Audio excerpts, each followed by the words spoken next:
کہنے ابھی علی نماز میں نہیں آئے، ابھی علی نماز میں نہیں آئے۔ اب وہ سارا واقعہ آپ یاد کیجئے کہ مولا کائنات صبح ایک نماز کا وقت ہوا، مولا کائنات جو ہے اٹھے، دیکھا گھر میں پانی نہیں ہے اور نماز مسجد جانا، تو آپ نے کیا کیا، ادھر ادھر ڈھونڈا رسی کہیں مل جائے، تو رسی نہیں ملی، اور جتنا پریشان ہو رہے ہیں اتنی نماز کا وقت نزدیک آتا چلا جا رہا ہے۔ ایک مرتبہ علی شاعر اب کیا کریں، پانی کہاں سے لائیں اتنی جلدی؟ اچھا عربوں میں اس زمانے میں پتہ ہے کتنے گہرے کنویں ہوتے تھے، کتنی دور دور سے پانی آتا تھا۔ علی پریشان کیا کریں، سوچ رہے تھے ابھی حل کیا ہے، راستہ کیا ہے۔ اتنی دیر میں ایک آواز آئی، علی پیچھے گھوم کے دیکھو، تو کیا دیکھا کہ ہوا میں ایک برتن، ایک بالٹی، ایک ٹب، جو بھی آپ اندازہ لگا دیجیے، وہ ہوا میں معلق ہے، اس کے اوپر ایک کپڑا ڈھکا ہوا ہے۔ یا علی یہ کوثر کا پانی ہے، آپ کا دل جائے وضو کر لیں، آپ کا دل جائے غسل کر لیں، غسل کر لیں گے، پورا شہر پیتا رہے گا، پورا مکہ پیتا رہے گا، پورا مدینہ پیتا رہے گا، پوری دنیا استعمال کرتی رہے گی، یہ پانی اتنا ہی کا اتنا رہے گا۔ کیوں پتہ ہے؟ کوثر کا، کوثر کی ایک خاصیت ہے نا، آدم سے لے کر قیامت تک کا سارا جتنا بھی جنتی ہے کوثر کا پانی پیے گا، اس کے باوجود ایک بوند کم نہیں ہوگا۔ یہ کوثر کا پانی ہے۔ یا علی آپ کی مرضی، چاہے وضو کر لیں، چاہے غسل کر لیں۔ مولا کائنات نے جلدی جلدی طہارت کی اور اس کے بعد میں مسجد گئے، دیکھا کہ رسول اللہ جو ہے رکوع میں ہے، جلدی خوش ہو گئے، چلو نماز مل گئی۔ اب ظاہر سی بات لاسٹ میں گئے تھے تو بالکل آخری صف میں ان کو جگہ ملی، اور جلدی سے جا کے رکوع سے شریک ہوئے۔ جیسے ہی رکوع میں شریک ہو گئے ویسے ہی میکائیل نے پیر چھوڑ دیا، رسول اللہ نماز آگے بڑھائیے۔ رسول اسلام جیسے ہی نماز ختم انہوں نے کی ویسے ہی پیچھے پلٹے۔ اب مولا کائنات جو ہے پیچھے بالکل لاسٹ صف میں بیٹھے۔ رسول اسلام نے پہلی صف دیکھی، دوسری، تیسری، چوتھی، دیکھتے دیکھتے لاسٹ تک پہنچے۔ یا علی کھڑے ہو، علی کھڑے ہو۔ رسول اسلام کہہ رہے ہیں، رسول نماز میں ہے، علی کب آئے؟ نماز کی حالت میں۔ یا علی نماز میں آنے میں تم نے تاخیر کیوں کی؟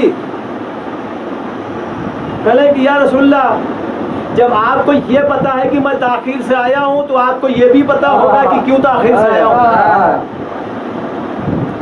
اب اگر علی واقعے کو بتاتے تو یہ ہوتا ہے کہ نعوذ باللہ معاذ اللہ علی نے کر لیا ہوگا، اس لیے کہ منافق تو بہت سارے تھے وہاں پر۔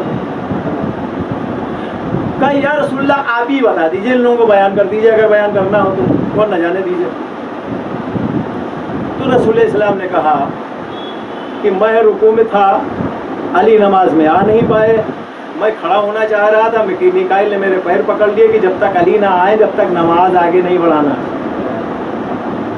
میں نے یہ واقعہ سنا ہے، آپ کچھ اور سمجھے نہیں؟ ابھی سمجھاتا ہوں۔